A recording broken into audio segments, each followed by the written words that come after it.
வணக்கம் நண்பர்களே. இந்த தாவேக என்ற கட்சியுடைய முதல் செயல் வீரர் கூட்டம் இன்னைக்கு சற்று நேரத்துக்கு முன்பு நடந்து முடிஞ்சிருக்கு. அதில் விஜய் பேசுனது தொலைக்காட்சிகளில் நேரலையில் போட்டிருந்தாங்க. எல்லா தொலைக்காட்சியுமே நேரலை போட்டிருந்தாங்க. எல்லாருமே பார்த்துருப்பீங்க. திரும்ப திரும்ப அந்த நேரலை காட்சிகளை அவங்க ஒளிபரப்பிக்கிட்டே இருக்காங்க. அப்படின்னா எந்த அளவுக்கு அவர்கள் விஜயால் இன்ஃப்ளூயன்ஸ் செய்யப்பட்டிருக்கிறார்கள் அப்படிங்கிறது எல்லாம் புதுசாக விளக்கம் சொல்ல வேண்டிய அவசியம் இல்லை. இந்த செயல் வீரர் கூட்டத்தில் அவங்க கட்சியை சேர்ந்த நிர்வாகிகள் பேசினாங்களே, அந்த ஒவ்வொருத்தருடைய பேச்சுமே அபத்தத்தின் உச்சம், இரிட்டேட்டிங்னா டு த கோர்.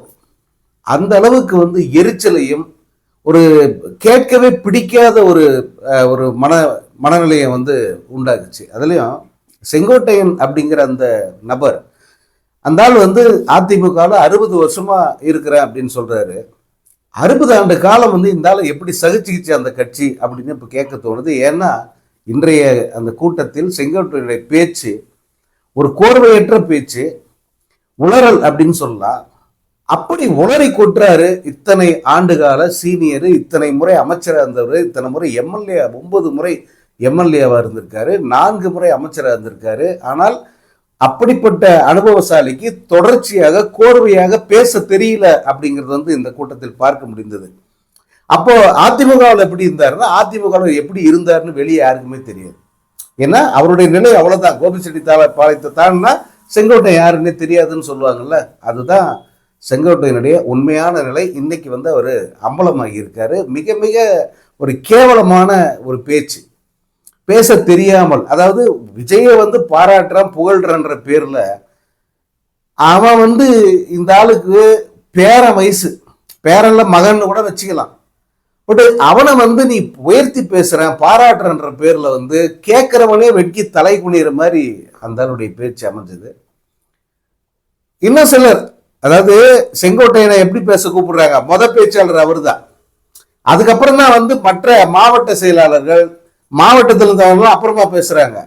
அதுக்கப்புறமா இந்த நாஞ்சில் சம்பத்து, அந்த அருண்ராஜ், அப்புறம் இந்த பலகட்சி தாவரண பாஜக பார்ட்டி, இந்த வளர்ந்து கட்டவன், அப்புறம் எம்பலத்தினாலு, இவங்கெல்லாம் பேசி முடிச்ச பிறகு விஜய் பேசுறார். இப்போ செங்கோட்டையனுக்கு அந்த கட்சியினுடைய அந்த ஹைரார்கின்னு சொல்லுவாங்கல்ல, அந்த நிலை என்னவா இருக்கு பாருங்க. ஒரு புரோட்டோகால் படி பார்த்தா கூட, கட்சியோட புரோட்டோகால் படி பார்த்தா செங்கோட்டையனுக்கு கடைசி இடம். செங்கோட்டையனுக்கு மேலதான் இவங்கெல்லாம். இப்படி ஒரு கட்சி இது. உண்மையாவே அதை தமிழக வெற்றி கழகம் அப்படின்னு நீ கூப்பிடுறது ரொம்ப அசிங்கம். அப்படி சொல்றதே தமிழ்நாட்டுக்கு அவமானம். அதை தற்கூரி வெட்டி கழகம்னு இந்த சோசியல் மீடியா பசங்கள்லாம் சொல்றாங்களே, அதுதான் 100% உண்மைங்கிறத இந்த கூட்டத்தில் இந்த பேச்சாளர்கள் பேசுனதெல்லாம் கேட்கும்போது தெரிஞ்சுது. அதுலேயும் அந்த பல கட்சி தவறின பாஜகக்காரருக்கான அவன் சொல்றான் 2 கோடி ஓட்டு அவங்களுக்கு இருக்கான், 40%. அதாவது இந்த அந்த சினிமாவில் பொய் சொல்லி தன்னை முதல் நிலை நடிகன் அப்படின்னு எஸ்டாப்ளிஷ் பண்றதுக்கு எத்தனை விதமான தகுடு தத்தங்களையும் செய்யலாம் அப்படிங்கிறது தான் விஜய் மற்ற அவனை சுற்றி இருந்த இந்த அந்த ஃப்ராடுகளுடைய வேலை. அந்த ஃப்ராடுத்தனத்தை அரசியலில் நம்ம ரொம்ப கான்ஃபிடென்ட்டாக செய்ய முடியும் அப்படின்ற ஒரு மனநிலை அவங்களுக்கெல்லாம் வந்துருச்சு. 2 கோடி வாக்குகள் இருக்கா. இந்த 2 கோடி வாக்குகள், இவனுடைய பர்சன்டேஜ், இதெல்லாம் எப்படி இன்னைக்கு நாரிக்கிட்டுன்றத தனியாக சொல்கிறேன்.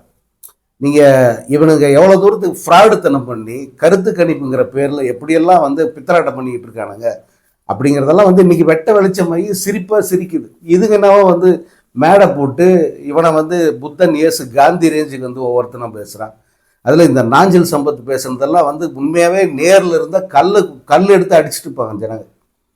இந்த நடுநிலையாக யோசிக்கிறவன், அரசியல் தெரிஞ்சவன் யாராவது அங்கே உள்ளே இருந்திருந்தா கையில் என்ன கிடைக்குதோ அதை எடுத்து சாத்தியிருப்பாங்க. நீ எல்லாம் ஒரு மனுஷனாடா, ஒரு அரசியல் கட்சி தலைவர், ஒரு அரசியல் கட்சி பேச்சாளர், யாரை எது கூட கம்பேர் பண்ணுறதுன்ற ஒரு விவஸ்தை இல்லை.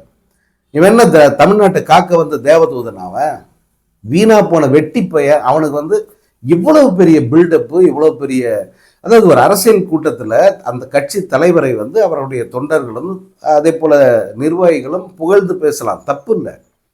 பட் கேட்குறவன் வெக்கி தலை குனிகிற அளவுக்காடா பேசுவீங்க?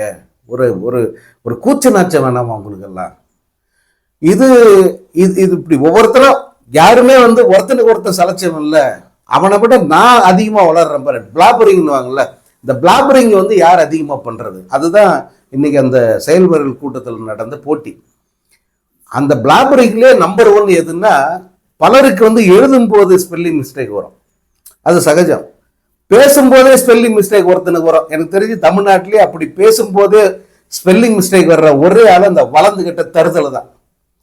அது தருதல, தற்குறி, இன்னும் தமிழ்ல எத்தனை கேவலமான வார்த்தைகள் இருக்கோ அத்தனை வார்த்தைகளால அவனை வந்து திட்டலாம், தப்பே கிடையாது. ஏண்டா பொய்யை தவிர எதுவுமே உனக்கு பேச தெரியாதா? திருமாவளவன் வந்து திமுக அடியாளா? நண்பர்களே, ஒரு அடியாள்னு சொல்லி வர்ணிக்கிறா திருமாவளவன் என்கிற மக்கள் தலைவரை பத்தி.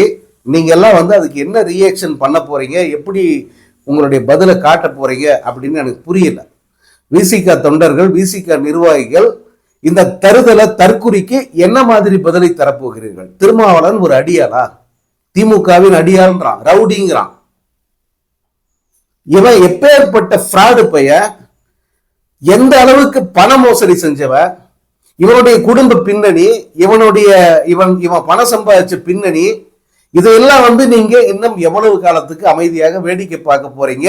இவனை இன்னும் இப்படியே வந்து பேச விட்டு வேடிக்கை பார்ப்பீங்களா எல்லோரும் அப்படிங்கிற கேள்விதான் வந்து எனக்கு எழுது. அவன் கட்சியோட தலைவர் விஜய், அவன் 10 நிமிஷம் தான் அவனுக்காவது. இவன் வந்து அரை மணி நேரம் முழங்குறான், மைக்கை வச்சுக்கிட்டு விட்டா மைக்கை முடிக்கிறான் பொழுது. அவன் பேச்சும், அவனுடைய தமிழும், அவனுடைய பாடி லாங்குவேஜ் உண்மையிலேயே வந்து சகிக்க முடியல. எப்படி இந்த நாயெல்லாம் வந்து எப்படி வந்து இன்னும் இனி வரும் காலங்களில் வந்து எப்படி இதை பொறுத்துக்கு போகிறோம், எப்படி வந்து நம்ம கண்ணை மூடி கடந்து போயிட முடியுமா அப்படின்னு ஒன்றும் புரியல. அந்த அளவுக்கு ஒரு தவிட்டு தற்கொலைகளுடைய ஒரு கூட்டமாக அது வந்து நடந்தது. அதில் இந்த 84 புஷி எனது பேசுது, உலகத்திலேயே அதிகமாக தேடப்படுகிற நபர், 700 கோடி மக்களில் அதிகமாக தேடப்படுகிற ஒரே நபர் வந்து விஜய் தானே. அதில் எந்த சந்தேகமும் இல்லை. அதிகமாக மோஸ்ட் வாண்டட் கிரிமினல் அப்படின்னு சொல்கிறாங்கல்ல, அப்படி கிரிமினல், மோஸ்ட் வாண்டட் கிரிமினலை வந்து அதிகமாக தேடுவாங்க, போலீஸ் தேடுவாங்க, ஜனங்க தேடுவாங்க, எல்லாரும் தான் தேடுவாங்க.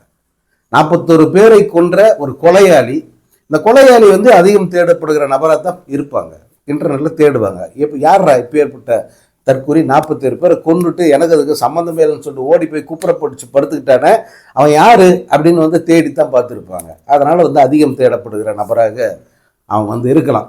இப்படி இந்த கூட்டத்தில் பேசிய அந்த நிர்வாகிகள் அப்படிங்கிற பேரில் உளறி கொட்டிய அத்தனை பேருடைய பேச்சும் சகிக்க முடியாததாக. எனக்கு என்ன பெரிய பயம்னா, நமக்கு இது இப்படி தோணுது, இன்னும் நடுநிலையா பார்க்குறவங்களுக்கு, அரசியல் புரிஞ்சவங்களுக்கு இந்த தமிழக 2026 தேர்தல் வந்து நிச்சயமாக இந்த மாதிரி தற்கொலை பசங்க கிட்ட எந்த வகையிலும் போய் சிக்கிடக்கூடாது அப்படிங்கிற பரிதவிப்படி இருக்கிற அத்தனை பேருக்கும் இந்த உணர்வு இருக்கு. ஆனா பொய்களை நம்புகிற கூட்டம் ஒன்று இருக்கு, அவங்கள ஒன்றும் பண்றதுக்கு இல்லை. ஏன்னா அவர்களுக்கு ஈவன் இந்த முதல் தலைமுறை அரசியல் பார்க்குறவங்களுக்கு அல்லது முதல் தலைமுறை வாக்காளர்களுக்கு இந்த அளவு யோசிக்க தெரியாமல் அல்லது யோசிக்காமல் இவர்கள் சொல்கிற பொய்களை வந்து நம்பி இவர்கள் பக்கம் போயிடக்கூடாது அப்படிங்கிற பயம் இருக்கு உண்மையாவே இதையெல்லாம் பார்க்கும்போது. ஏன்னா இந்த தற்கொலை கூட்டம் மட்டும் இல்லை, இப்போ பிரதமர் வந்தார், எவ்வளோ பெரிய பதவி அது, எவ்வளோ பெரிய பொறுப்பான பதவி. அந்த பொறுப்பில் இருக்கிற பிரதமர் பொய்களை மட்டுமே சொல்றார். ஒரு மேடையில், மதுராந்தக மேடையில் அவர் பேசிய அந்த 40 நிமிட பேச்சை பாருங்க, ஒரு இடத்துல கூட உண்மை கிடையாது. திருப்பரங்குன்ற மலை நம்ம தமிழ்நாட்டு கல்ச்சர் அப்படிங்கிறார். அதாவது திருப்பரங்குன்ற மலையில தீபம் ஏத்தாது தமிழ்நாட்டு கலாச்சாரத்தை பாழாக்குறதுன்றார். எங்களுக்கு எங்க தீபம் ஏற்றணும், எங்க முருகன், எங்க சாமி, எங்க முருகனை எப்படி வழிபடணும் அப்படின்னு நீ ஏன் சொல்லித்தர? எங்களுக்கு தெரியாது. அப்படித்தான் தமிழ்நாட்டு மக்கள் அதை வந்து கடந்து போறாங்க. நீ வந்து அது ஒரு பிரச்சனைன்ற, எங்களுக்கு அது பிரச்சனை இல்லைங்கன்னா நீ தான் பிரச்சனை, கம்முன்னு போயிடு அப்படின்னு சொல்லிட்டு அவங்க அதை கடந்து போறாங்க. இப்படி நான் சொல்ல வந்தது, இந்த அத்தனை தலைவர்களும் பொய்களை மட்டுமே பேசுறாங்க. அப்ப திமுக மட்டும்தான் உண்மை பேசுதா அப்படின்னா நான் அதுக்கப்புறமா வரேன். இந்த எதிர்கட்சிகள் அப்படிங்கிற பேர்ல செயல்படுபவர்கள், புதிதாக கட்சி ஆரம்பிக்கிற இந்த தற்கூரி உள்பட அத்தனை பேரும் பொய்களை மட்டுமே வரிசையாக அடுக்கிறாங்க, அதையே உண்மை போல பேசுறாங்க. அதை உண்மைன்னு நம்புற ஒரு கூட்டம் வந்து அதிகரிச்சிருச்சுன்னா அது இந்த தமிழ்நாட்டுக்கு மாபெரும் ஆபத்து. அதற்காக தான் நம்ம திரும்ப திரும்ப இவர்களை தோலுரிக்க வேண்டியிருக்கு. இந்த செயல் வீரர்கள் கூட்டம் என்கிற பெயரில் இவங்க அவதூறு மட்டுமே கொட்டுறதுக்காக ஒரு கூட்டத்தை, அதாவது பொதுவாக செயல் வீரர் கூட்டம்னா எப்படி வேலை பார்க்கணும், எந்தெந்த தொகுதி எப்படி இருக்கு, எங்க பலமா இருக்கீங்க, எங்க பலம் இல்லாமல் இருக்கு, எங்க சரியான வேட்பாளர், எப்படி பிரச்சாரத்தை கொண்டு போகலாம், அடுத்து எங்கெங்க இந்த பிரச்சாரத்தை செய்யலாம், இப்படி பேசினா அது ஆக்கப்பூர்வமா ஏதோ ஒரு முடிவெடுக்க போறாங்க அப்படின்னு அர்த்தம். இவனுங்க செயல் வீரர் கூட்டம்ன்ற பேர்ல அவதூறு கொற்ற கூட்டமா, அவதூறு குப்பைகளை கொற்ற ஒரு இடமா வந்து இன்றைய அந்த கூட்டத்தை என்னால் பார்க்க முடிஞ்சது. மிக மிக மிக கேவலமான உடல் மொழி ஒவ்வொருத்தனுக்கும். அதை விட முக்கியம், ஒவ்வொருத்தருடைய மனதிலும் வந்து அவங்க இப்போதே எம்எல்ஏவாகவும் இப்போதே அமைச்சர்களாகவும் இந்த விஜய்ங்கிறவன் இப்போதே முதல்வராகவும் ஆகிவிட்ட ஒரு மிதப்பில் வந்து பேசுறதை பார்க்க முடிஞ்சது.